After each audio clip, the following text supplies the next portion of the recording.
Divorce is often a cure worse than the disease. In response to this question, quote, "Have you ever thought someone was making a mistake by getting a divorce?" close quote, I stated, and I summarize here, that of course some people need to divorce. It's good that the option for divorce exists for their protection. But those who think that divorce is the solution to their marital problems, or at least specific marital problems, are often sadly mistaken. For these people, divorce does not solve any problem and just creates a host of new problems. Recently, someone left a comment on my answer stating that taking the position that most dating and marriage partnerships should stay together consigns both spouses to misery for no reason. Instead, she argued, we need to change divorce culture, whatever that means, so that divorce isn't seen as a failure automatically leading to bitter feuding. It can be, she concluded, a great source of growth for both people if we treat it as the next chapter of our lives. Now, I've never claimed that most dating and marriage relationships should stay together. Some relationships, dating and marriage alike, are so dangerous and/or toxic that they need to end and end without delay. But comparing dating to marriage is a false equivalence, first of all. Besides, for most people, the purpose of dating is finding someone you want as a spouse and who wants you as a spouse so that you can form a family together. Ending a dating relationship can be at least disappointing at worst and painful, even extremely painful. But the level of commitment in a dating relationship is nowhere near, or at least should be nowhere near, the level of commitment in a marriage, especially once children are born and become a part of the family.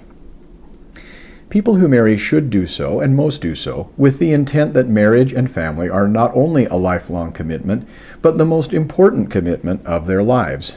When a spouse betrays that commitment, the consequences are much graver than when two people stop dating. Divorce also involves having to divide a household and custody of children. At least one spouse loses his or her home. Assets and personal property get divided, and responsibility for debt, I might add. Plans for growing old together in retirement are usually blown to smithereens, and both spouses have to readjust, usually by having to work many years longer than they originally planned to make up for the financial hit divorce causes. Spouses who were financially dependent on their spouses now find themselves having to enter the workforce after years-long absences from the workforce, making a meager income just to get by. Kids are devastated by their parents' divorce typically, and so the parents find themselves having to deal with that crisis on top of their own individual personal crises they're going through at the same time. The family is the necessary, indispensable foundation of a peaceful, prosperous society. I cannot stress that enough. We don't make people happier by discouraging marriage or making divorce too easy to get. Those whose marriages aren't plagued by violence or mental or emotional cruelty, but who believe divorce is the solution to their problems, are sadly mistaken. For these people, divorce does not solve any problem and just creates a host of new problems.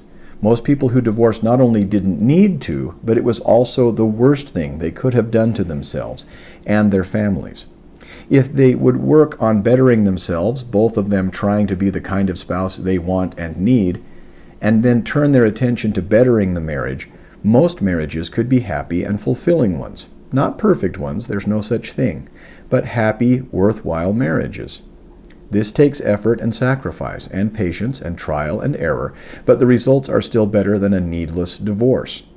The idea that we can make divorce easier on people by acting as though it's not a failure on some or many levels, and not to such a great degree, cannot change the reality of the situation. To suggest that we change divorce culture, as she said, to be seen as a great source of growth for the divorcing spouses would not only grossly cheapen marriage, but it would also be perpetrating a cruel, destructive fraud on both individuals and society at large.